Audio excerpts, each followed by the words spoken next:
সৈয়দুল মাকানি আল্লাহর হানে কাবার শাখা আল্লাহর ঘরে এই মসজিদে এসে রুকু এবং সিজদা আদায় করার যে সুযোগটুকু মহান রব্বুল আলামিন আমাদেরকে দান করে দিয়েছেন, সবাই একবার বলি আলহামদুলিল্লাহ।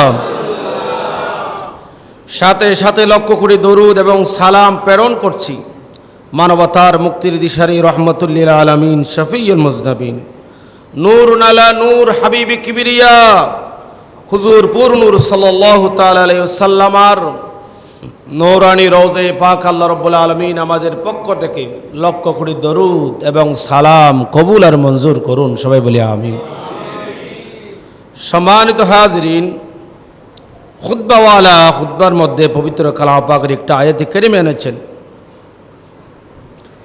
যা আয়াত কারিমা আল্লাহ সুবহানাহু ওয়া তাআলা আজকের থেকে প্রায় 1400 বছর আগেই মানব জাতির উদ্দেশ্যে যে বিভিন্ন ধরনের মেসেজ দেওয়া হয়েছে, এই আয়াত কারিমে আল্লাহ সুবহানাহু ওয়া তাআলা আমাদের উদ্দেশ্যে এই মেসেজটা দিয়েছেন যে আমাদের নবী রহমতুল লিল আলামিন প্যারা নবী হুজুর পুর নূর সাল্লাল্লাহু তাআলা আলাইহি ওয়াসাল্লামার প্রতি ভালোবাসা পোষণ করা, আল্লাহর নবী রহমতুল লিল আলামিনের আদর্শ লালন করা, সর্বক্ষেত্রে আতিউল্লাহ ওয়া আতিউর রাসূল আল্লাহর নবী রহমতুল লিল আলামিনকে নিজের জানের চেয়ে বেশি মহব্বত করা এবং আল্লাহর প্যারা হাবিব সরকারে দু আলম সাল্লাল্লাহু আলাইহি ওয়াসাল্লামের থেকে নবীর উম্মত দাবি করে কোনো মুমিন বান্দা যেন দূরে সরে না যায়, আল্লাহর নবীর সাথে সম্পৃক্ততা রেখে নবীর আদর্শ লালন করে মহব্বত ধারণ করে কবর পর্যন্ত যাওয়ার জন্য আজকের আয়াত কারিমা আল্লাহ সুবহানাহু ওয়া তাআলা আমাদের উদ্দেশ্যে এই মেসেজ দিয়েছেন। সুবহানাল্লাহ বলেন। আল্লাহ রাব্বুল আলামিন কোরআনে পাকে বলেন, আন-নবী আউলা বিল মুমিনিন মিন আনফুসিহিম ওয়া আজওয়াজুহু উম্মাহাতুহুম। আল্লাহ রাব্বুল আলামিন বলেন, নবী মুমিনগণের তাদের প্রাণের চেয়ে অধিক মালিক এবং তার স্ত্রীগণ তাদের মা। সুবহানাল্লাহ বলেন।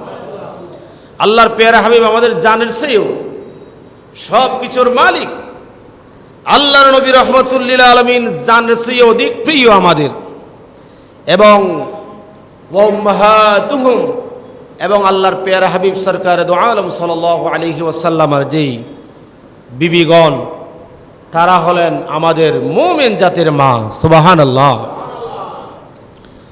তারা উম্মাহাতুল মুমিনিন, মুমিনদের কিয়ামত পর্যন্ত যারা যত মুমিন আসবে সকলের মা হলো আমার নবী রহমতুল লিল আলামিন সরকারে দু আলম সাল্লাল্লাহু আলাইহি ওয়াসাল্লামার ওই বিবিগণ, স্ত্রীগণ আমাদের মুমিনদের মা।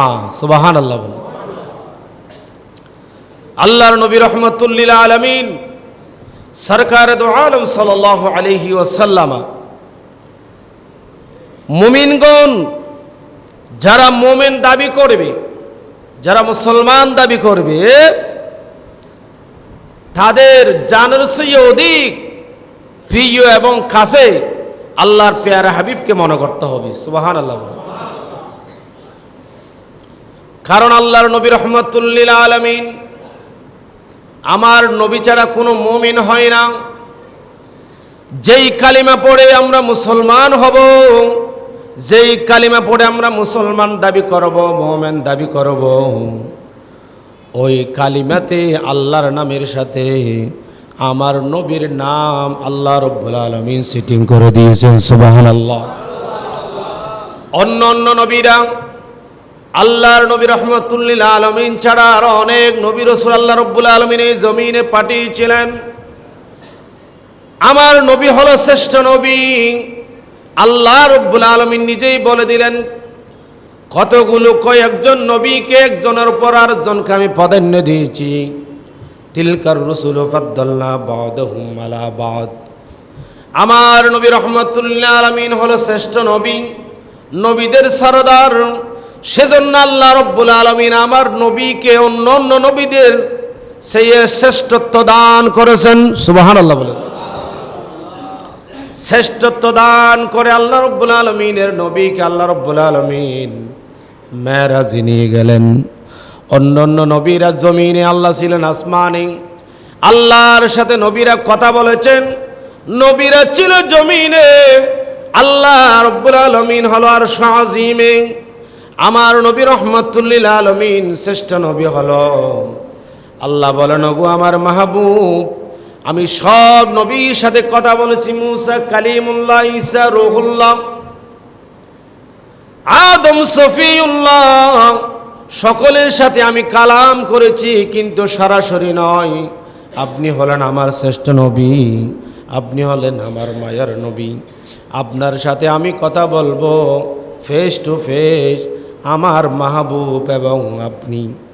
আল্লাহ বলেন, ওগো আমার মাহবুব এবং আপনি আর আমি সরাসরি ফেস টু ফেস সাক্ষাতে আরশ আজিমে লা মাকানে মেহমান বানিয়ে আপনাকে নিয়ে আসা হয়। এরপরে আপনি আমি আর কথা বলবো। সুবহানাল্লাহ। আমার নবীকে মেরাজ নিয়ে আল্লাহ রাব্বুল আলামিন কথা বলেছে। অন্যান্য নবীকে এই সুযোগ দেওয়া হয়। অন্য নবীদের কালিমা ছিল, কালিমাতে ওই নবী যে নবী এবং রসুল সেটা কিন্তু উচ্চারিত হয় নাই, বলা হয় নাই।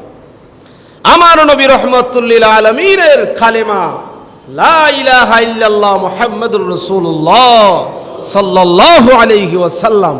আল্লাহ বলেন, ওগো আমার মাহবুব, একমাত্র আপনার কালিমাই, আপনি যে আমার প্রেরিত রসূল, সেটা আমি সেটিং করে দিয়েছি। সুবহানাল্লাহ। কিয়ামত পর্যন্ত কোনো মানুষ যদি বলে লা ইলাহা ইল্লাল্লাহ, লা ইলাহা ইল্লাল্লাহ, সে মুমিন হতে পারবে না, মুসলমান হতে পারবে না, যদি মুহাম্মাদুর রাসূলুল্লাহ সাল্লাল্লাহু আলাইহি ওয়াসাল্লামকে স্বীকার না করে।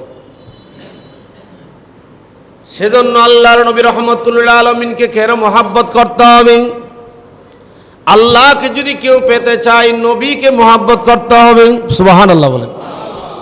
আমরা সবাই আল্লাহকে চাই কি না? এখানে আমরা কি জন্য এসেছি? কাকে পাওয়ার জন্য? আল্লাহকে পাওয়ার জন্য এসেছি। আল্লাহ বলেন, ওগো দুনিয়ার মানুষ, তোমরা আমাকে পেতে চাও, আমাকে পাওয়ার জন্য পাগল পারা হতে হবে না। আমাকে যদি পেতে চাও, তাহলে কুল ইন কুনতুম তুহিব্বুনাল্লাহ ফাত্তাবিউনি ইউহিব্বুকুমুল্লাহ। আমার জন্য পাগল পারা হতে হবে না।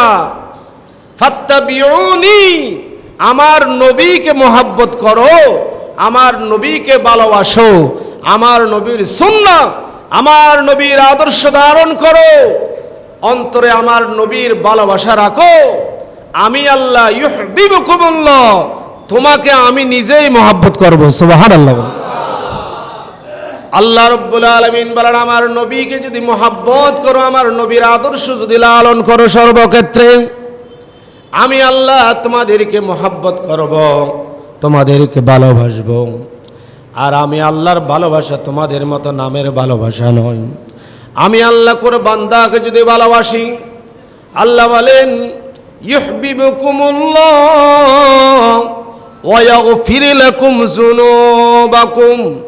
আমি আল্লাহ যদি কোনো বান্দাকে ভালোবাসি, আমি আল্লাহর দায়িত্ব হলো সর্বপ্রথম ইয়াগফির লাকুম যুনুবাকুম, আমি আমার ওই বান্দার সমস্ত গুনাহ খাতা মাফ করে দিই। সুবহানাল্লাহ।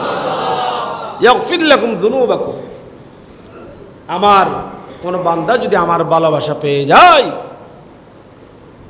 সে নাজাত পেয়ে যাবে। আমি আল্লাহ তার গুনাহ খাতা মাফ করে দেব, অর্থাৎ তাকে জান্নাতি মুমিন বান্দা হিসেবে আমি কবুল করে নেব। সুবহানাল্লাহ। সুতরাং আমার নবী রহমাতুল লিল আলামিনের ভালোবাসার দরকার আছে কিনা বলেন? নবীকে বাদ দিয়ে কেউ মুমিন মুসলমান খাঁটি আল্লাহওয়ালা যদি